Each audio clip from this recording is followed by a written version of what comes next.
नमस्कार दोस्तों, मैं सौमित्र कुमार मौर्य आपका स्वागत करता हूं my YouTube channel momentum classes पे। मैं आपके लिए एक ऐसा सेशन लेके आया हूं जो आपको बहुत अच्छी जानकारी देके जाएगी। तो प्यारे साथियों, आप इस सेशन को देखें और हमें लास्ट में कमेंट करके बताइएगा कि हाँ, मेरा सेशन ये कैसा रहा।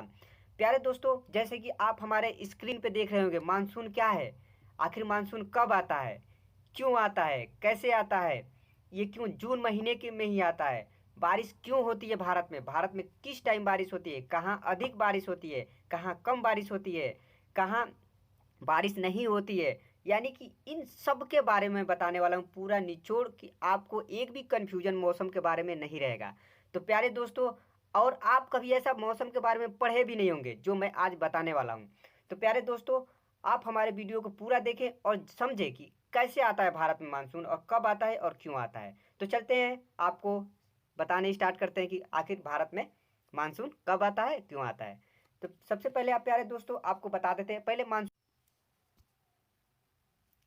दोस्तों, मानसून क्या है, थोड़ा मानसून के बारे में जान लेते हैं। मानसून एक अरबी भाषा है। क्या है? अरबी भाषा। क्या है? अरबी भाषा, जिसका अर्थ होता है दिशा बदलने वाली हवा। क्या बदलने वाली हवा? दिशा बदलने वाली हवा। तो आज से जान जाइएगा, अगर मानसून कोई पूछेगा तो कहेंगे वो क्या है, उसका मतलब होता है दिशा बदलने वाली हवा। अब इसके बारे में कौन बताया था? तो सबसे पहले हिपालस नाम के एक व्यक्ति थे जिन्होंने बताया था कि ये मानसून कैसे आता है। तो उन्होंने बस सबसे पहले बस इतना ही बताया था कि वो किस दिशा से आती है और किस दिशा में जाती है, ये बताया था। ये किसके समय आए थे? हर्षवर्धन के समय थे। किसके समय थे? हिपालस किसके समय थे? हर्षवर्धन के समय थे। उसके बाद आए थे अल मसूदी। कौन थे? अल मसूदी। अल मसूदी ने तो पूरे मानसून में एक बुक लिख के रखी है, यानी पूरा एक किताब लिखी हुई है जो पूरे मानसून के बारे में वर्णन किया हुआ है। ठीक, इतना जान गए इसके इतिहास के बारे में। अब देखते हैं आखिर बारिश होती कैसे है। अब देखो, बारिश होने के लिए हमको क्या होना जरूरी है? पहाड़ होना, यानी बीच में उसको टकराना जरूरी है। यानी बादल अगर टकराएगा नहीं तो बारिश नहीं होगी, इतना ध्यान रखिएगा भाई। आप जा रहे हैं, कोई रोकेगा तभी तो उससे बात करेंगे। ठीक, उसी तरह से जैसे ये मान लीजिए एक पर्वत दे दिया, ये पर्वत है। ठीक है, यहाँ से हमारा मानसून आता है, इधर से मानसून आएगा, तो जिधर से मानसून आएगा उसे कहेंगे पौना भिमुखी। क्या कहेंगे? पौना भिमुखी। और इधर तो मानसून आएगा नहीं, क्योंकि ये पर्वत क्या करेगा, इसको रोक लेगा। पर्वत क्या करेगा? रोक लेगा। इसलिए इसे कहेंगे पौना विमुखी। क्या कहेंगे? पौना विमुखी। अब भाई जिधर मानसून आया है, ये पर्वत रोक लिया गया है, तो रोक गया है तो अब यहाँ बादल रुक जाएगा। अब बादल रुक के यहीं पे खूब बारिश करेगा, खूब जम के बारिश करेगा। ठीक, क्या इधर बादल आया? नहीं ना आया। ठीक, लेकिन ये नहीं है कि इधर थोड़ा भी बारिश नहीं होगा, बारिश होगा भाई, थोड़ा बहुत तो होता है। जैसे आप अपने स्कूल में पढ़ते हैं तो कोई कोई आपको नहीं कहता है ये लड़का पढ़ता नहीं है, तो ऐसा मतलब थोड़ी नहीं कि वो लड़का पढ़ता नहीं है, कुछ तो पढ़ता होगा, होता होगा ना। उसी तरह बारिश तो इधर खूब होती है, यानी कि पूरा बारिश इधर 80% बारिश होती है, इधर 20% होती है। बहुत ही कम मात्रा में बारिश होती है, थोड़ा बहुत बादल पार करके चले भी आते हैं, तो 20%। यानी इधर तो इधर को जब जो इधर से मानसून आता है और इधर इधर क्या होता है, इधर मानसून आ नहीं पाता है, तो इसे बोलते हैं बिष्टि छाया। क्या बोलते हैं? बिष्टि छाया। आपको जब भी कहा जाएगा कि बिष्टि छाया, तो इसका मतलब आप समझ जाइएगा कि थोड़ा बहुत बारिश होती है। ये नहीं, इसका मतलब ये नहीं कि बारिश नहीं होती है, थोड़ा बहुत बारिश होती है। लेकिन सबसे ज़्यादा बारिश धमाधम किधर होगी? तो इधर। किधर? इधर साइड में। ठीक, आप समझ गए। यानी बीच में अगर पर्वत आ जाएगा तो एक जहाँ से बादल आएगी वहाँ टकरा के खूब इधर बारिश होगी, और इधर वाले भाग को जो छाया में पड़ जा रहा है इसे बोलेंगे बिष्टि छाया, और यहाँ पे 20% ही बारिश होगी। ठीक, अभी कहीं भी आपको बिष्टि छाया बोलेंगे तो आप समझिए कि बारिश होती है थोड़ी सी मात्रा में, नहीं बहुत कम मात्रा में। ठीक, आगे चलते हैं। आगे दोस्तों अब बताते हैं आपको इसके बारे में। अब इसको फेरल का एक नियम है, फेरल के नियम में बताया गया है कि ये एक क्या होता है, ये हमारा एक पृथ्वी है, पृथ्वी गोलार्ध, क्या पृथ्वी है, पृथ्वी के ऊपरी सिरे को उत्तरी बोलते हैं, नीचे को दक्षिणी बोलते हैं। ठीक, इधर वाले को पश्चिम बोलते हैं, इधर वाले को पूरब बोलते हैं। ठीक है, इतना तो आपको पता होगा, देखे होंगे नक्शा उक्सा। तो फेरल ने ये बताया था कि जो भी हवा इक्वेटर से ऊपर की तरफ जाएगी, किधर जाएगी? ऊपर की तरफ जाएगी, ऊपर की तरफ जाएगी तो अपने राइट साइड में मुड़ जाती है। किधर मुड़ जाती है? राइट साइड में। ठीक, और जो नीचे के साइड में आ जाएगी वो अपने लेफ्ट साइड में मुड़ जाती है। किधर मुड़ जाती है? लेफ्ट साइड में, जैसे कि आप देख रहे होंगे हमारे चित्र में। ठीक, यहाँ पे हमारा भारत है, तो आपको अगर सर भारत कहाँ पे स्थित है, तो हमारा भारत जो है ये किधर है? ऊपर उत्तर होता है, इधर पूरब होता है। तो भारत हमारा पृथ्वी के किस साइड में है? उत्तर और पूरब के बीच में, उत्तर और पूरब के बीच में। इतना तो समझ में आ गया होगा। आगे चलते हैं, आपको याद करने का एक ट्रिक भी बता देते हैं कि आखिर हवाएं घूमती किधर है। तो एस आकृति याद रखिएगा। जब भी इक्वेटर से यानी भूम मध्य से अगर इधर हवा जाएगी तो इधर साइड में घूमेगी, तो यानी राइट साइड में घूमेगी, और नीचे आएगी तो लेफ्ट साइड में घूमेगी। ठीक, इतनी बात तो समझ में आ गई होगी। और भी समझाते हैं, ज़्यादा समझ में आ जाएगा, टेंशन ना लीजिए। आगे आइए, देखिए दोस्तों, अभी इसको देखते हैं। ये हमारे पास वर्ल्ड मैप दिया हुआ है। क्या दिया हुआ है? World map. वर्ल्ड मैप में आपको बताए होंगे, बताया भी गया होगा कितनी लाइनें होती है, 3 लाइनों में इसको बांटा गया। एक ऊपर वाले को कर्क रेखा कहते हैं, नीचे वाले को क्या कहते हैं, अरे सॉरी, बीच वाले को भूमध्य रेखा कहते हैं, और नीचे वाले को मकर रेखा कहते हैं। इतना तो आप जानते ही होंगे। ठीक, अब आपको मैं बता दूं, जो सूर्य होते हैं ना, वो इन्हीं 3 लाइनों के बीच घूमते हैं, इन्हीं 3 लाइनों के बीच घूमते हैं, न इसके आगे जाते हैं न इसके आगे जाते हैं। क्योंकि सूर्य प्रकाश उधर कहाँ पड़ता है, अरे जैसे बल्ब जलता है, बल्ब दूर तक प्रकाश देता है ना, उसी तरह सूर्य यहीं पे होते हैं और यहाँ तक प्रकाश देते हैं। देखते हैं ना कि उत्तरी ध्रुव पे बर्फ जमा रहता है, दक्षिणी ध्रुव पे बर्फ जमा रहता है। क्यों जमा रहता है? क्योंकि वहाँ तक सूर्य जाता नहीं है। सूर्य जाएगा नहीं तो गर्मी पड़ेगी, नहीं तो बर्फ पिघलेगा नहीं। ठीक, इसलिए यहाँ पे ठंडी ऊपर ज़्यादा पड़ती है, नीचे ठंडी पड़ती है, क्योंकि ऊपर सूर्य जाते नहीं है। ठीक, बस इतने ही बीच में घूमते रहते हैं। इतना तो कंसेप्ट पता चल गया। अब देखिए, अब कहेंगे सर भारत से मानसून आता है, ये पहले हमको पता करना है कि आखिर भारत में क्या होता है कि बादल यानी वर्षा हो जाती है। तो भारत की बात करें तो दोस्तों, ये बिल्कुल कर्क रेखा पर, किसका है? कर्क रेखा पर। और सूर्य जो होते हैं मई और जून के महीने में आ जाते हैं बिल्कुल कहाँ पे? कर्क रेखा पर। देखिए इस समय बहुत सारे गर्मी पड़ रही है ना, क्योंकि सूर्य बिल्कुल हम लोग के ऊपर आ जाते हैं। देखते हैं आप 21 जून को बड़ा दिन भी मनाते हैं, क्योंकि सूर्य जो होता है ना बिल्कुल मकर रेखा पर हमारे पृथ्वी के पास आ जाते हैं, जिससे हमारा दिन क्या होता है? बड़ा होता है। पृथ्वी के पास नहीं, मतलब भारत के पास। ठीक, तो अब इतना तो आपको पता होगा, जब गर्मी होगी तो वहाँ के आसपास की चीज़ें, वातावरण बिल्कुल गर्म होगा। और जब गर्म होगा तो क्या होता है? जब वायु जो पृथ्वी सॉरी भारत की जो वायु होती है, इतना गर्म हो जाती है, इतना गर्म हो जाती है कि वो हवा क्या होता है, जो वायु हवा जो होती है, हवा गर्म होकर ऊपर उठ जाती है। कहाँ जाती है? ऊपर उठ जाती है। अब जब यहाँ से हवा ऊपर उठ के चली जाएगी, दोस्तों ये बताइए यहाँ जगह खाली हो जाएगी कि नहीं? बिल्कुल खाली हो जाएगा। अब बताइए, अब यहाँ से सूर्य तो चला गया तो इधर की हवा तो ठंडी रहेगी, क्योंकि इधर सूर्य है नहीं, तो इधर गर्म हो जाएगी, इधर ठंडा। तो आपको हम बता दें दोस्तों, जैसे ये गर्म हवा बन के ऊपर उठेगी, तैसे इधर की ठंडी हवा जो होगी ना, इसका जगह लेने चली आएगी। किसका? ये खाली स्थान का। तो देखते हैं जैसे ही ये आएगी जगह लेगी, वैसे ही बहुत तेज हवा चलने लगती है। गर्मियों के दिन में देखते हैं बहुत, जिस दिन जितना उमस रहेगा यानी जितना गर्मी रहेगा, उस दिन आंधी आना ही आना होता है। क्यों आता है? क्योंकि वहाँ की जो वायु होती है यानी हवा होती है, वो गर्म होकर ऊपर चली जाती है और उसको जगह लेने की इस ठंडी हवा आ जाती है। फिर आपको बता दें दोस्तों, आप कहेंगे सर बादल कहाँ आया, बारिश कैसे हुई? तो वो बताते हैं। जो ये देख रहे हैं ना, ये समुद्र दिख रहा है ना, तो भाई सूर्य यहाँ पे है तो इस पे धूप तो पड़ेगा ही पड़ेगा। पड़ेगा तो ये जो समुद्र होते हैं ना, ये समुद्र का जल जो होता है जलवाष्प बन के ऊपर उठ जाता है। क्या बन के?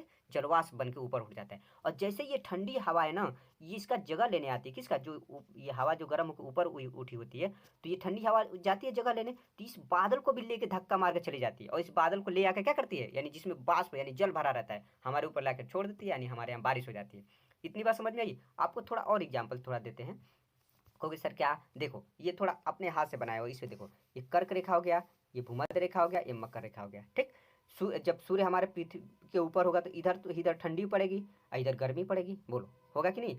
इधर जब ठंडी पड़ेगी इधर गर्मी। सूर्य जब यहाँ पे आएगा तो यहाँ की हवा जो गर्म होकर क्या होगी? ऊपर उठ जाएगी। और ऊपर उठ जाएगी तो यहाँ खाली स्थान बचेगा, और खाली स्थान बचेगा तो ये क्या करेगी? इधर की ठंडी हवाएं उसको घेरने के लिए आएंगी। और जब घेरने के लिए आएंगी तो बीच में समुद्र होता है, समुद्र से भाप बन के ऊपर उठा रहता है। और जैसे भाप बन के ऊपर उठा होता है, वैसे ये ठंडी हवा इनको धकेल के लेकर अपने भारत में ले धक्का मार के क्या करती है? भारत में लाके गिरा देती है, और हमारे भारत में वर्षा हो जाता है। समझ में आया? अब और आगे देखते हैं, यानी कि अब देखे होंगे जिस दिन गर्मी बहुत ज्यादा पड़ती है उस दिन आधी दोस्तों, बारिश को समझने के लिए हमको पहाड़ों को समझना जरूरी होता है। कहोगे सर पहाड़ों के क्यों? क्योंकि बादल क्या होते हैं, पहाड़ों से ही तो टकराएंगे तभी तो बारिश होगी, या अन्यथा बारिश नहीं होगी, वो तो उड़ते चले चले जाएंगे। इसलिए हमको बारिश समझने के लिए सबसे पहले पहाड़ों का नाम याद होना चाहिए कि किस पहाड़ी से कब बादल कहाँ टकराएगा। अगर नहीं पता होगा तो फिर आप नहीं समझ पाएंगे वर्षा कैसे होती है। ठीक है, तो सबसे पहले हम आपको पहाड़ियों के कुछ नाम बता देते हैं। जैसे कि आपको बताते हैं, यहाँ पे होती है कार्डियम की पहाड़ी, जिसे हम इलायची की पहाड़ी कहते हैं। फिर वहीं पे अन्नामलाई की पहाड़ी होती है। फिर यहाँ पे नीलगिरी होता है, ये पूर्वी घाट है, ये पश्चिमी घाट है। ठीक है, उसके बाद यहाँ विंध्याचल की पहाड़ी है, सतपुड़ा की पहाड़ी है, यहाँ पे अजंता की पहाड़ियाँ हैं। ठीक है, ये गिर की पहाड़ी है। ठीक है, ये सीधे अरावली है, अरावली की पहाड़ी है। उसके बाद यहाँ पे दिल्ली के बाद रायसीना की पहाड़ी है। ठीक है, यहाँ मैकाल की पहाड़ी है, ये आपको रामगढ़ की पहाड़ी है, राजमहल की पहाड़ी है, ये गारो खासी जयंतिया है। ठीक है, और यहाँ आप और भी देख रहे होंगे, ये शिवालिक की पहाड़ी है। यानी ये सारे पहाड़ी आपको पता होने चाहिए। मैं एक एक करके बताते चलूँगा जिससे कि आप समझ भी सकेंगे कि कैसे बारिश होती है। ठीक है, लेकिन आप पहाड़ियों के लोकेशन जरूर याद रखें, जिससे कि आपको पता चले कि बारिश क्यों होती है यहाँ पे। ठीक है, अब आपको हम एक एक करके बताते चलते हैं। ठीक है, तो सबसे पहले दोस्तों क्या होता है, हम आपको बताए थे कि याद होना चाहिए, जब नीचे से हवाएं चलती हैं तो ऊपर ऊपर ऊपर की साइड आती है, तो हवाएं क्या लेके आएंगी, बादल लेके आएंगी। अब बादल जब लेके आएंगी तो आप कहेंगे सर बादल लेके आएंगे तो ये पूरे सीधे ऐसे ऐसे जाने चाहिए, कहेंगे ना। लेकिन आपको दोस्तों मैं बता दूं, फेरल नियम अनुसार क्या बताए थे कि जैसे ही फेरल बताए थे कि जो इक्वेटर से क्या होता है, इक्वेटर से जब भी कोई हवा ऊपर जाती है तो अपने राइट साइड में घूमती चली जाती है। किधर घूम जाती है, राइट साइड में। किधर घूम जाएगी, राइट साइड में। ठीक है, तो यही दोस्तों आपको बता रहे हैं, जैसे यहाँ से अरब सागर से ये हमारा बारिश आएगा, ये हमारे राइट साइड में होते हुए पूरे यहाँ पे बढ़ता चला जाएगा। ठीक है, तो सबसे पहले कहाँ हमारी कहाँ बादल मतलब मौसम कहाँ आएगा, तो सबसे पहले मानसून आएगा केरल में। कहाँ आएगा, केरल में। सबसे पहले मानसून कहाँ आएगा, केरल में। कहाँ पे, केरल में। आगे चलते हैं दोस्तों, अब देखते हैं केरल में क्या होता है। केरल में देखिए, यहाँ से मानसून आया, सबसे पहले ये मानसून आया है और केरल में ये 3 पहाड़ियों से टकराता है। कौन कौन सी पहाड़ी, इलायची जिसे हम कार्डियम की पहाड़ी भी कहते हैं, अन्नामलाई, उसके बाद नीलगिरी, इन तीनों से क्या होता है, आके बादल ठक से टकराता है और टकरा के खूब जम के बारिश होता है। जम के मतलब मूसलाधार बारिश होता है, और इतना ना बारिश होता है वहाँ पे कि जो ऊपर की मिट्टी होती है ना वो नीचे चली जाती है, और नीचे की जो मिट्टी होती है, जो पत्थर ऊपर आ जाते हैं, जिसे हम लीचिंग कहते हैं। क्या कहते हैं, लीचिंग। लीचिंग के द्वारा एक लेटराइल मिट्टी बनती है। कौन सी मिट्टी, लेटराइट मिट्टी बनती है, जिसमें चाय मसाला ये सब सारे बहुत चीज़ें अच्छी चीज़ें उगाई जाती है। देखते हैं केरल को क्या बोलते हैं, मसालों की रानी बोलते हैं कि नहीं, इसीलिए बोलते हैं क्योंकि वहाँ पे इतना बारिश होती है। अब बारिश होने के कारण वहाँ की मिट्टी क्या होती है, नीचे चली जाती है और पथरीली चीज़ें ऊपर आ जाती है। ठीक है, अब आपको बता दें दोस्तों, यहाँ से क्या हो गया, यहाँ से हमारा केरल का समझ में आ गया। यानी सबसे पहले मानसून कहाँ आएगा, केरल में। अब और फैक्ट समझ लो दोस्तों, पूछा जाता है कि सबसे पहले मौसम कहाँ आता है, सॉरी मानसून कहाँ आता है, तो केरल में आता है। कहाँ पे आता है, केरल में आता है। कब आता है, जून के पहले सप्ते में। कब आता है, जून के पहले सप्ते में। फिर पूछा जाता है कि कौन से दिशा से आता है, तो दोस्तों हमको 4 दिशा पता होनी चाहिए। ऊपर उत्तर होता है, नीचे दक्षिण होता है, इधर पश्चिम होता है, इधर पूरब होता है। तो हम जाने कि ये क्या है, इधर पश्चिम है और इधर दक्षिण है, तो इधर से ही तो बारिश आ रही है। तो किस किस दिशा में आ रही है, दक्षिण पश्चिम से। यानी ये मौसम किधर से आ रहा है, यानी मानसून किधर से आ रहा है, दक्षिण पश्चिम से। यानी कि पूछा जाता है कि मौसम किधर से आता है जून महीने में, तो पश्चिम, दक्षिण पश्चिम से। ठीक है, अब आगे चलते हैं। यहाँ केरल में बारिश होने के बाद, अब केरल में बारिश कराने के बाद क्या होता है, बारिश केरल में जब बारिश करा लेती है हवाएं, ये मानसून यहाँ बारिश हो जाती है, 2 भागों में बढ़ जाती है। एक तो इधर चला जाता है और एक इधर चला जाता है। 2 भागों में हमारे मानसून बढ़ जाती है। तो इधर वाले को हम कहते हैं अरब सागरीय शाखा, और इधर वाले को कहते हैं बंगाल की खाड़ी की शाखा। तो इधर वाली जो शाखा होती है, इधर यहाँ पे इस तरह से बारिश कराती है, और इधर वाली जो शाखा होती है यहाँ पे आके बारिश कराती है। ठीक, आज समझ में। यानी कि ये वाली जो शाखा होती है एमपी तक, ये वाली जो शाखा होती है, ये अरबी शाखा एमपी तक बारिश कराती है, ये दिल्ली तक जाती है। ठीक, इधर वाली शाखा ये यहाँ पे मेघालय होते हैं, यूपी होते हैं, दिल्ली तक जाती है। ठीक, तो हम एक एक करके पढ़ते चलेंगे तो आपको समझ में आता चला जाएगा, एकदम बिल्कुल अच्छे समझ में आएगा, ध्यान से सुनते रहेंगे तब। ठीक है, अब देखिए सबसे पहले हम पढ़ते हैं अरबिया सागर के बारे में। किसके बारे में, अरबिया सागर के शाखा के बारे में। तो सबसे पहले एक एक बात समझिएगा, जब यहाँ से मानसून आएगा, यहाँ से टकराएगा, तो हम अरब वाले सागर के पढ़ रहे हैं अभी, उसका नहीं पढ़ रहे हैं, बंगाल वाली शाखा का अगले स्लाइड में। ठीक है, तो अरब वाले शाखा पे फोकस करिए।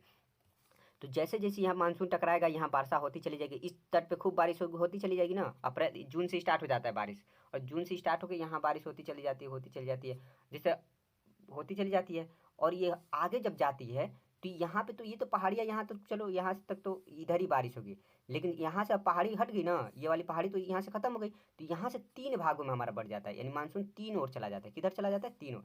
एक तो सीधी निकल जाती है, एक ये गुजरात की तरफ चली जाती है, और एक ये मध्य प्रदेश की तरफ चली जाती है।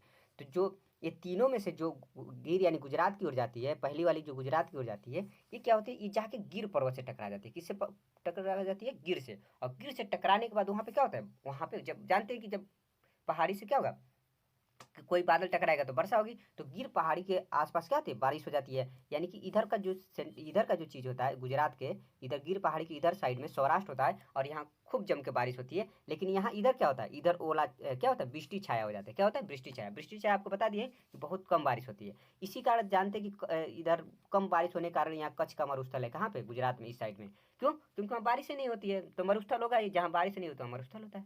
समझ में आया, आगे चलते हैं। अब गुजरात के बाद ये वाली हम पढ़ लिए, तो उसके बाद हम पढ़ते हैं कौन सी पहाड़ी, अरे सॉरी, ये दूसरी शाखा ये जाती है कहाँ पे, ये एमपी में चली जाती है। कहाँ पे, एमपी पे। पहली शाखा कहाँ गई थी, गुजरात में, दूसरी कहाँ जा रही है, एमपी में। एमपी में क्या होता है, एमपी में क्या होता है, यहाँ पे 2 चीज़ें होती है। कौन कौन सी, एक तो ये विंध्याचल की पहाड़ी होती है, एक सतपुड़ा की पहाड़ी होती है। एमपी में क्या होता है, एक विंध्याचल की पहाड़ी है और ये सतपुड़ा की पहाड़ी है। और ये जो जाती है ना मानसून, ये क्या चला जाता है, इसी पहाड़ी के बीच में चला जाता है। मानसून क्या होता है, इसी पहाड़ी के बीच में चला जाता है। इस पहाड़ी के बीच में जाने की वजह से ये इसी में फंस जाता है और इसी में टकरा टकरा टकरा के खूब बारिश होता है, खूब इतना बारिश होता है, मूसलाधार बारिश होता है। अब मूसलाधार बारिश कहोगे सर क्यों होता है, क्योंकि देखो इधर ऊपर की तरफ विंध्याचल, नीचे की तरफ सतपुड़ा।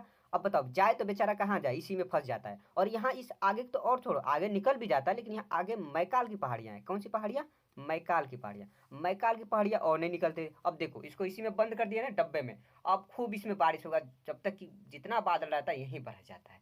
तो यहाँ पे बरसने के कारण इसमें एक नदी बहती है। कौन सी नदी बहती है, नर्मदा नदी। अब बताइए नर्मदा नदी में अब जब बारिश इतना होगा तो पानी तो तेज होगा ही होगा, होगा कि नहीं, क्योंकि न पानी इधर जाएगा न इधर जाएगा, कहीं जा ही नहीं पाएगा, क्योंकि दोनों तरफ पहाड़ी है। तो इस नर्मदा नदी में इतनी तेज पानी जाती है, यानी इतना तेज पानी जाती है, बहुत ही विकराल रूप ले लेती है नर्मदा नदी। इसलिए इस नर्मदा नदी को हम क्या कहते हैं, दबंग नदी कहते हैं। कौन सी नदी, दबंग नदी। आपको बता दें दोस्तों, पहले जब साधु संत नहाते थे ना इसमें, तो वो बह जाया करते थे बरसात के मौसम में, इतना तेज बहती थी। तो इसलिए इसको रेवा नाम नदी, इसको रेवा भी कहते थे। क्या कहते थे, रेवा नदी भी कहते थे। तो आप समझ गए होंगे कि कहाँ नर्मदा नदी में किस तरह से बारिश होती होगी, इस पहाड़ियों में टकराने के बाद। उसके बाद अब हमारी ये शाखा बची ये वाली, ये कहाँ चली गई। आपको देखो पूरे अच्छे से मैं चित्र बना दिया हूँ, बस मैं समझा रहा हूँ, समझते चलिएगा।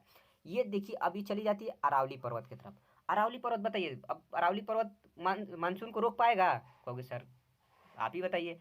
तो नहीं रोक पाएगा। क्यों नहीं रोक पाएगा, क्योंकि देखो यही बिल्कुल समानांतर इसके हो गया। क्या है, बिल्कुल इसके समानांतर हो गया। क्या हो गया, समानांतर। जो मौसम जा रहा है बिल्कुल इसके क्या हो गया, समानांतर हो गया। देखो एकदम बिल्कुल मौसम जाएगा ना, इस अरावली पर्वत के एकदम समानांतर हो गया, तो रुकेगा। कहोगे सर कैसे होता है।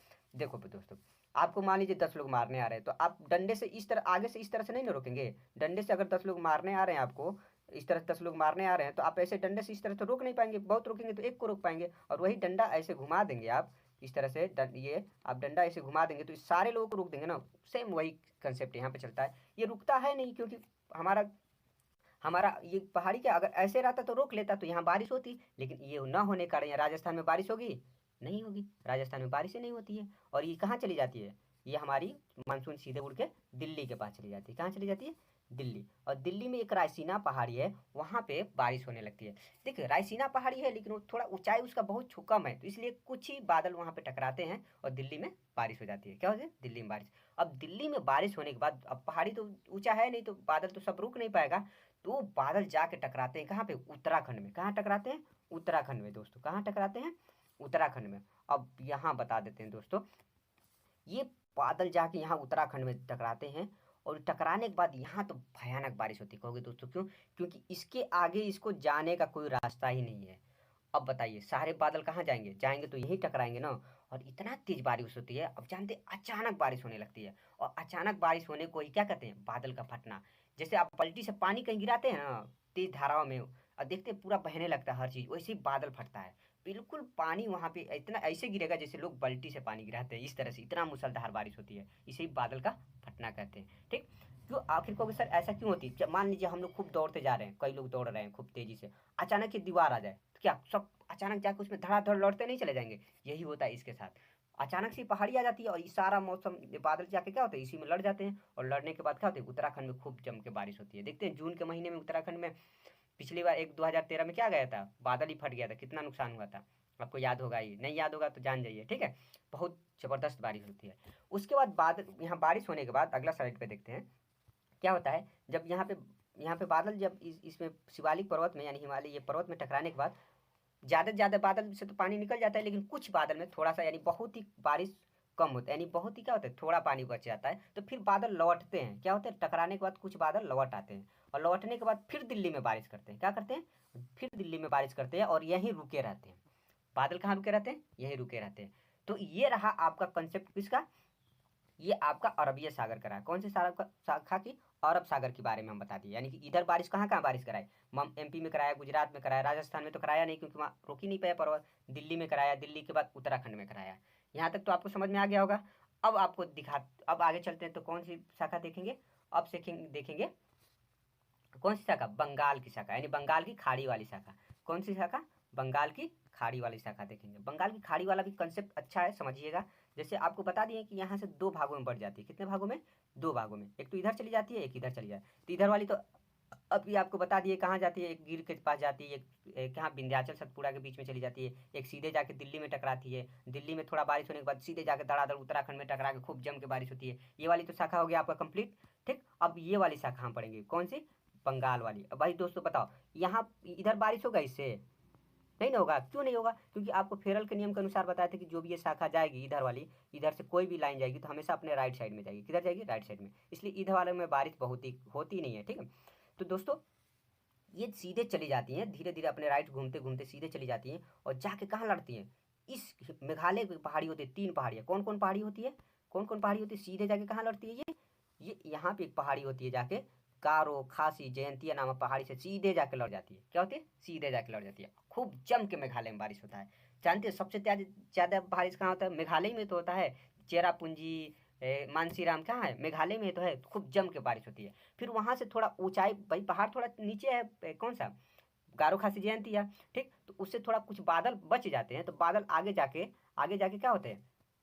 आगे जाके बादल आपको दिखा देते हैं। आगे जाके देखिए, ये गारो खासी जयंतिया हो गई। गारो खासी जयंतिया जो बादल बचते हैं आगे जाके ये मिकिर की पहाड़ी होती है, ये आसाम में होती है। तो मिकिर की पहाड़ी से जाके टकराती है और आसाम में वर्षा कर देती है। फिर आगे जो बादल जाती है तो डफला की पहाड़ी होती है जो आंध्र प्रदेश में बारिश कर देती है। ठीक, इधर वाला बात तो समझ में आ गया। कहाँ कहाँ जाती है? सबसे पहले कहाँ आई? गारो खासी जयंतिया से लड़ी। गारो खासी जयंतिया के बाद किससे आगे चली गई? मिकिर की पहाड़ी से। मिकिर की पहाड़ी से डफला की पहाड़ी से लड़के इस एरिया में बारिश होती है।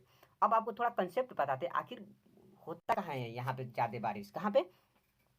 गारो खासी की जयंती यानी कि मेघालय में। तो दोस्तों मेघालय में बारिश इस कंसेप्ट पे होता है कि जो आपकी पहाड़ियाँ होती है ना, ये इस तरह से होती है। आप सोच रहे हम नक्शा में ऐसे दिखा दिए कि गारो खासी जयंती है, लेकिन ऐसे नहीं होती है। गारो खासी जयंती देखिए, ये गारो हो गई, ये खासी हो गई और जयंतिया, इस तरह से पहाड़ियाँ होती है।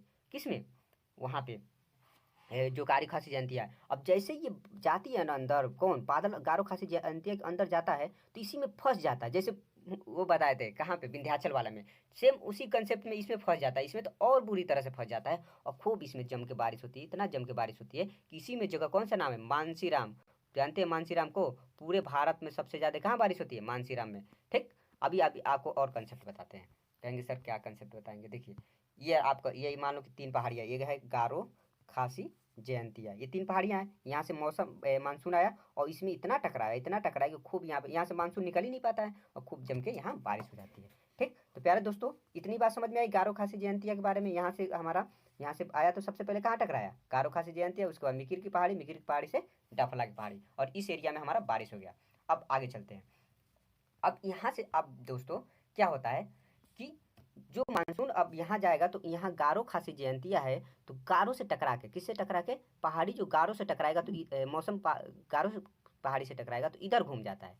ठीक है, और इधर खासी कौन सा जयंतिया से टकराता है तो इधर यानी कि म्यांमार की तरफ। तो भाई म्यांमार की तरफ हमको क्या पढ़ना? म्यांमार वाले टीचर अपना पढ़ाएंगे, हमको तो भारत से मतलब है ना, तो भारत वाला पढ़ाते हैं। तो भारत वाले में क्या होगा दोस्तों? जब यहाँ जाती है, यहाँ से मौसम जाता है तो यहाँ से गारो नाम की पहाड़ियों से टकराने के बाद इधर घूम जाता है और इधर घूमने के बाद क्या होता है? पश्चिम बंगाल, बिहार, यूपी, इसमें बारिश करा देता है। कहाँ बारिश करा देता है? पश्चिम बंगाल, बिहार, छत्तीसगढ़, यूपी, ये सब क्या होता है? झारखंड, इसमें बारिश करा देता है। कौन? ये जाता है यहाँ से गारो खासी जयंती से टकराता है, टकरा के किधर घूम जाता है? ऐसे गया, ये हमारा गया इस तरह से, गारो से टकराया, गारो से टकराने के बाद कहाँ चला गया? यूपी, बिहार, और इस तरह जाके टकरा गया। समझ में आया दोस्तों? ठीक, यानी आप पूछा जाएगा कि यूपी बिहार में किस वाले शाखा से बारिश होती है?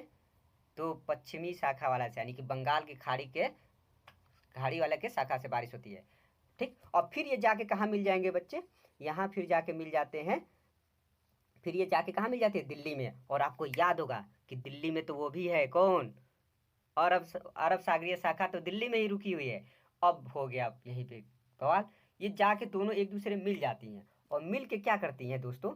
यहाँ से जब दिल्ली यहाँ से जब यूपी बिहार में बारिश करने के बाद ये दिल्ली में जाके मिल जाती हैं और यहाँ पे बारिश करती हैं। कहाँ पे? यहाँ पे। और यहाँ से ये वाली जो शाखा होती है ना, जो बंगाल की खाड़ी वाली शाखा, इसको लेके अपने साथ चली जाती है और आगे तक चली जाती है। कहाँ पे चली जाती है?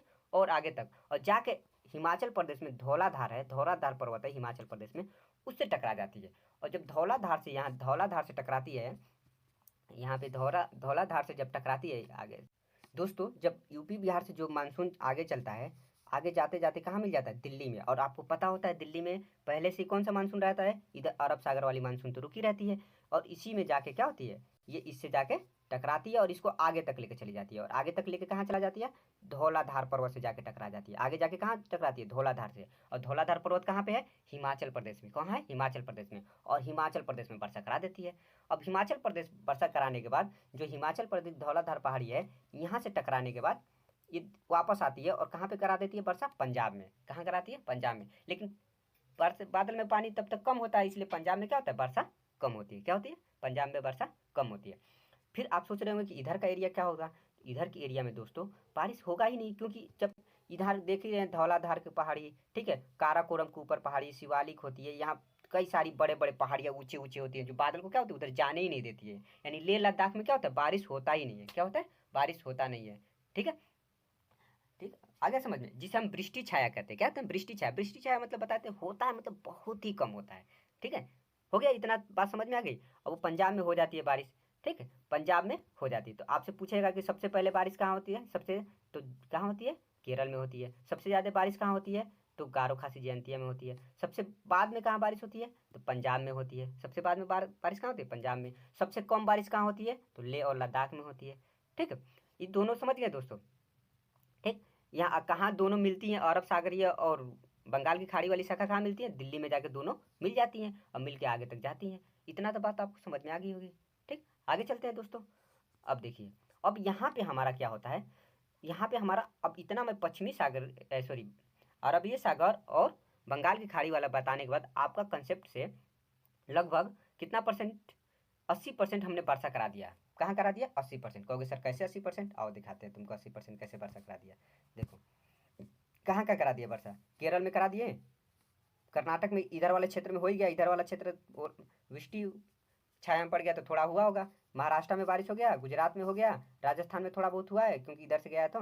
ठीक है, फिर यहाँ पे दिल्ली में हो गया, हिमाचल प्रदेश में हो गया, उत्तराखंड में हो गया, पंजाब में हो गया, बंगाल में हो गया, मेघालय में हो गया, असम में हो गया, ये बिहार में हो गया, यूपी में हो गया, ठीक, एमपी में हो गया। क्या 80% हो गया कि नहीं, बताओ।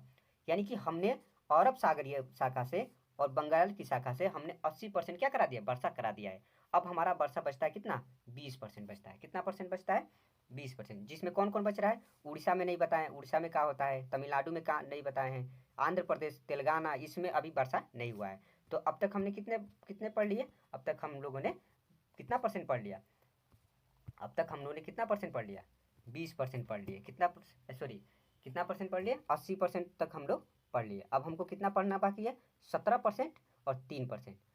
कितना, अब 17% और 3%। अब अगला जो बारिश होगी है उसे हम कहते हैं लौटता मानसून। क्या कहते हैं, नहीं आप लोग सुने होंगे लौटता मानसून।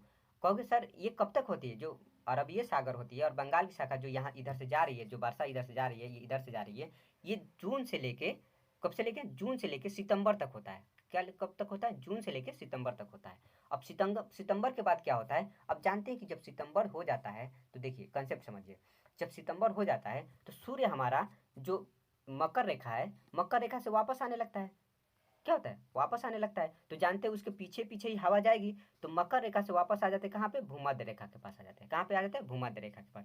अब भूमध्य रेखा के जब पास आता है तो यहाँ का जो वायु होता है इसको गर्म करके, हवा को गर्म करके ऊपर कर देता है। तो ऊपर की क्या होती है, ऊपर की जो गई होता है हवा, जो लेके बादल गई होती है, फिर उसका जगह भरने के लिए वापस आएगी कि नहीं।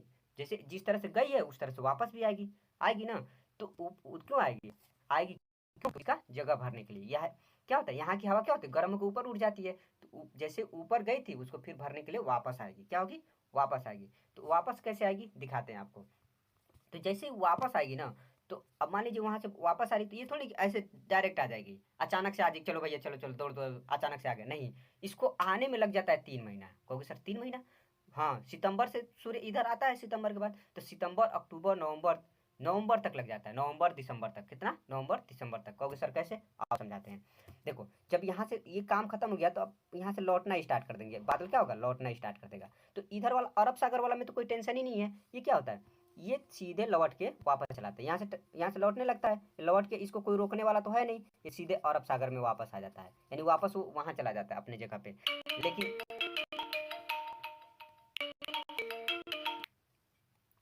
अरब सागर में क्या होता है, वापस चला जाता है। कहाँ चला जाता है, अरब सागर में वापस चला जाता है। अब वापस, लेकिन इधर वाली जो शाखा होती है ये आती तो है, लौट के आती है तो है, लेकिन यहाँ पे बवाल हो जाता है। कहोगे सर यहाँ पे क्या क्या है, यहाँ पे जो होता है एक पर्वत नाम है जिसका नाम है राजमहल पर्वत। क्या नाम है इसका, राजमहल की पहाड़ियाँ। और ये कहाँ पे है, झारखंड में। कहाँ पे है, झारखंड में राजमहल की पहाड़ियाँ। और राजमहल क्या होता है, जैसे पहाड़ी जो होती है, पहाड़ी से टकरा जाती है, कौन, लौटता हुआ मानसून पहाड़ी से टकरा जाता है। और ये कहाँ वापस लौट के जाता है, टकराने के बाद क्या होता है, देखो यहाँ से लौट गया ना, और ये तेजी से नीचे आने लगता है। देखो अब इधर आने लगा ना, ठीक। तो लेकिन इसमें दिक्कत ये है ना कि इस जब लौटता है ना तो इसमें पानी तो बचता नहीं है। अब भाई उधर ही सब बारिश कर दिए तो पानी कहाँ से बचेगा, इसलिए आते वक्त इधर तो कुछ बारिश नहीं होता है, कुछ नहीं बारिश होता है। यहाँ टकराने के बाद भी यहाँ बारिश नहीं होता है, यहाँ बस क्या आता है, तूफान आते हैं। उड़ीसा में पूछा जाएगा क्या आएगा, तूफान आएगा। वहाँ भाई उसमें जान ही नहीं है तो क्या होगा, बस हवा लेके आएगा। बादल तो है नहीं, क्योंकि बादल से तो पानी बरसा दिया है सारा। तो हवा लौटते वक्त क्या होता है, सिर्फ तूफान आता है, आधी आता है। लेकिन क्या होता है दोस्तों, यहाँ पे थोड़ा सा आंध्र प्रदेश है, यहाँ पे देख रहे हैं, यहाँ से जैसे जैसे आता है तो यहाँ पे देखिए घूमा हुआ है ना, थोड़ा सा अंदर की तरफ बंगाल की खाड़ी घुसी हुई है ना, देखिए यहाँ पर अंदर की तरफ गई है ना। यहीं से लौटते समय यहाँ पे पानी उठा लेता है। क्या उठा लेता है, उठा लेता है पानी। और ये पानी उठा के क्या करता है, यहाँ से उठता है और यहाँ पे आके किस पे, ये तमिलनाडु में आके बरखा कर देगा। सर तमिलनाडु में क्यों वर्षा कर देगा, क्योंकि दोस्तों आप याद करो, यहाँ पे क्या है, यहाँ पे तो पश्चिमी घाट है, और ये हमारा क्या है, यही तो पहाड़ी है, कौन सा, पश्चिमी घाट वाली पहाड़ी है। और यहीं पे बताए थे आपको, इलायची की पहाड़ी बताए थे, कालीडम की पहाड़ी बताए थे, अन्नाई मुड़ी की पहाड़ी बताए थे, ठीक, नीलगिरी की पहाड़ी बताए थे। और इससे आके क्या आती है, टकरा जाती है। और टकराने के बाद क्या होती है, यहाँ खूब जम के बारिश होती है, तमिलनाडु में खूब जम के। लेकिन बवाल तो यही है कि यहाँ से आते आते, यहाँ से आते आते ये कब हो रही थी वर्षा, दिसंबर हो जाता है, नवंबर दिसंबर। और इसीलिए क्या होता है, तमिलनाडु में ठंडियों में बारिश होती है। कब होती है, ठंडियों में। अब बताओ वहाँ के लोग काँप रहे होंगे कि नहीं, नहाने का मन करता होगा ठंडियों में तमिलनाडु में, नहीं। यानी कहा जाता है कि लौटता हुआ मानसून कहाँ वर्षा करता है, तो नवंबर के समय, नवंबर दिसंबर में कहाँ बारिश करता है, तमिलनाडु में। और क्या कैसा बारिश करता है, ठंडा वाला बारिश करता है, कौन सा, ठंडा। अब बताओ दोस्तों, इधर का बारिश हो गया तो ये 17% हमारा कंप्लीट हो गया, यानी 80% मैंने बंगाल की शाखा और अरब की शाखा से कर दिया, और 17% ये लौटते हुए मानसून द्वारा वर्षा कर दिया, ठीक। अब बचा हमारा 3%, कितना बचा, 3%। एक और बात सुनो, इसमें दिशा भी पूछता है कि लौटते समय की दिशा क्या होती है। तो देखो ये दिशा आपको थोड़ा बड़ा करके दिखाना पड़ेगा। ये देखो दिशा, ये उत्तर दक्षिण पश्चिम है। तो अब लौटता हुआ मानसून ऐसे आ रहा है ना, ऐसे आया तो उसको क्या कहेंगे, उत्तर और पूरब मानसून। क्या कहेंगे, उत्तर और पूरब मानसून। तो बताओ दोस्तों, ठंडियों में बारिश कहाँ होती है, तमिलनाडु में। कहाँ होती है, तमिलनाडु में। खत्म। बारिश का कितना परसेंट, 80% हो, 70% हो, तीन बचा कितना परसेंट, 3%। अब 3% समझते हैं दोस्तों, 3% कहाँ से होती है। आप दोस्तों ये भूमध्य सागर, आप ये वर्ल्ड का मैप, यहाँ भूमध्य सागर है। कुछ सूर्य के प्रकाश पड़ने के कारण यहाँ से क्या होता है, यहाँ भाप वाष्प बन के ऊपर आया रहता है, कौन, जल, भूमध्य सागर से। और जैसे ही इधर से आंधी आती है, जिसे जेट स्टीम कहते हैं, इस आंधी से ये जो जलवाष्प है ना, इसे टकरा जाती है और ये बादल बन जाते हैं। और बादल बन के कहाँ चले आते हैं, पश्चिम की तरफ आते हैं। देखो ये हमारा, आपको वैसे पश्चिम के मतलब, पश्चिम से मतलब क्या है, देखो आपको ध्यान दिलाते हैं। देखो ये वाला जो है इस तरह से बनता है ना, ये ऊपर उत्तर, नीचे दक्षिण, इधर पूरब, इधर पश्चिम। तो ये किधर से आ रही है, पश्चिम से आ रही है। तो अपने भारत के किधर से आ रही है, पश्चिम से। तो इसीलिए पश्चिम से आ रही है, इसीलिए इसको कहेंगे पश्चिमी विक्षोभ। अब देखते हैं अपने भारत के नक्शा पे चलते हैं, क्योंकि इधर से टकरा के आ रही है, तो भारत के नक्शा पे चलते हैं। देखो दोस्तों लेके मतलब जेट, जब भूमध्य सागर से बादल आती है तो भूमध्य सागर की तरफ से आती है, तो इधर से तो आएगी, बोलिए इधर से तो आएगी, पश्चिम, बताए थे पश्चिम के, आप चित्र में देखे थे पिछले बार, देखिएगा फिर से। तो यहाँ पे पड़ता है पाकिस्तान और पाकिस्तान के पास हिंदू कुश पर्वत। कौन सा पर्वत पड़ता है, हिंदू कुश पर्वत। हिंदू कुश जो पर्वत होता है, ये क्या होता है, वो पश्चिमी विक्षोभ आके, यानी पश्चिम से जो वो जलवायु होता है, इसी से टकरा जाता है। किससे टकरा जाता है, उसी से टकरा जाता है। और टकराने के बाद क्या होता है, अब बताइए, ये तो बारिश पाकिस्तान और अफगानिस्तान में होगा, क्या होता है, और इधर की हमारे तरफ की केस क्या हो जाएगी, वृष्टि छाया हो जाएगी। लेकिन आपको बताया था वृष्टि छाया मतलब क्या होता है, थोड़ा बोड़ा बारिश होती है, यानी झमाझम नहीं, थोड़े झिमाझम, झिमी झिमी झिमी बारिश होती है। कैसे होती है, झिमी झिमी। तो वही जो बारिश होती है, तो वही थोड़ा सा जब उधर से जब बारिश आ जाती है, वही थोड़ा इधर आ जाती है बारिश। और पंजाब में तो थोड़ा ज़्यादा होती है, धीरे धीरे कम होते होते कहाँ आती है, पश्चिम बंगाल तक आते खत्म हो जाती है। और 21 समय बारिश होती है, जनवरी फरवरी, बिल्कुल ठंडियों में। यानी याद आया कि ठंडियों में जनवरी फरवरी में हमारे यहाँ क्यों बारिश होती है, पश्चिमी विक्षोभ। पश्चिमी विक्षोभ मतलब वही भूमध्य सागर से जो आया हुआ है मौसम, उसके कारण बारिश होती है, ठीक। कभी कभी क्या होता है दोस्तों, ये तो बारिश हो गई मान लो यूपी बिहार में थोड़ा बहुत, ठीक है। उसके बाद कभी कभी ये इधर थोड़ा पहाड़ियाँ नीचे हैं, क्या है नीचे। अब भाई आएगा तो पूरा इस तरह से आएगा ना, पहाड़ी पूरा यहाँ से पूरा इस तरह से आएगा, ठीक है। तो क्या होता है कि कभी कभी यहाँ यहाँ पे अरावली पर्वत है, तो अब बताइए इससे जब आएगा तो अब तो भाई ये अरावली पर्वत सीधा नहीं पड़ रहा है, अब तो बिल्कुल उस पर टक्कर रोक रहा है, बारिश को रोक रहा है ना, और रोकने की वजह से यहाँ पे बारिश हो जाती है दोस्तों। कहाँ पे, इस वाले जगह पे। आप कहेंगे सर ये तो मरुस्थल है, यहाँ पे बारिश क्यों होती है, तो आपको बता दें दोस्तों, इसी कारण, ये मरुस्थल होने के कारण भी यहाँ सबसे ज़्यादा आबादी पाई जाती है। क्यों, क्योंकि यहाँ थोड़ा बहुत बारिश होती है। किसके कारण होती है, पश्चिमी विक्षोभ के कारण। कभी कभी दोस्तों इधर से अचानक से खूब ज़्यादा ही आ जाता है, क्या ज़्यादा ही बादल आ जाता है और अरावली पर्वत से टकरा जाता है, तो भयानक वहाँ बारिश हो जाती है। 2015 में तो राजस्थान मरुस्थल में बाढ़ आ गई थी। अब सोचिए दोस्तों, क्यों, पश्चिमी विक्षोभ के कारण। यानी कि दोस्तों आपको हमने सब अब तक पूरे बारिश के बारे में डिटेल बता दिया है। पश्चिमी विक्षोभ को हम ये भी कहते हैं रबी की फसल के लिए अच्छा होता है, क्योंकि वो जनवरी फरवरी में आता है, तो रबी फसल के लिए बहुत ही अच्छा होता है। जिससे इसे हम क्या कहते हैं, पश्चिमी विक्षोभ वाले को हम टॉनिक का काम, मतलब गेहूं का काम अच्छा होता है, इसलिए उसको हम गेहूं का टॉनिक भी कहते हैं, क्योंकि आराम से आता है, बहुत झिमिर झिमिर थोड़ा ही बारिश आता है, ठीक है। अब दोस्तों मैं दक्षिण पश्चिमी के बारे में अब आपको पूरे अच्छी तरह से सारे बारिश बता दिया। 3 प्रकार की बारिश कौन कौन, दक्षिण पूर्व पश्चिमी बारिश, पूर्वी पूर्वी और उत्तरी बारिश, और ये पश्चिमी विक्षोभ। 3 तरफ से पूरे 100% आपको हमने बारिश पढ़ा दिया। दोस्तों अगर समझ में आया होगा, मेरा समझाने का तरीका अच्छा होगा, तो कमेंट जरूर करिएगा और थोड़ा हमको भी गाइड करिएगा कि हाँ क्या मैंने आपको समझा पाया या नहीं, ठीक। तो दोस्तों ये रहा आपका मानसून का बहुत ही लंबा सेशन। तो प्यारे दोस्तों अगर अच्छा लगे तो शेयर करिएगा। Thank you.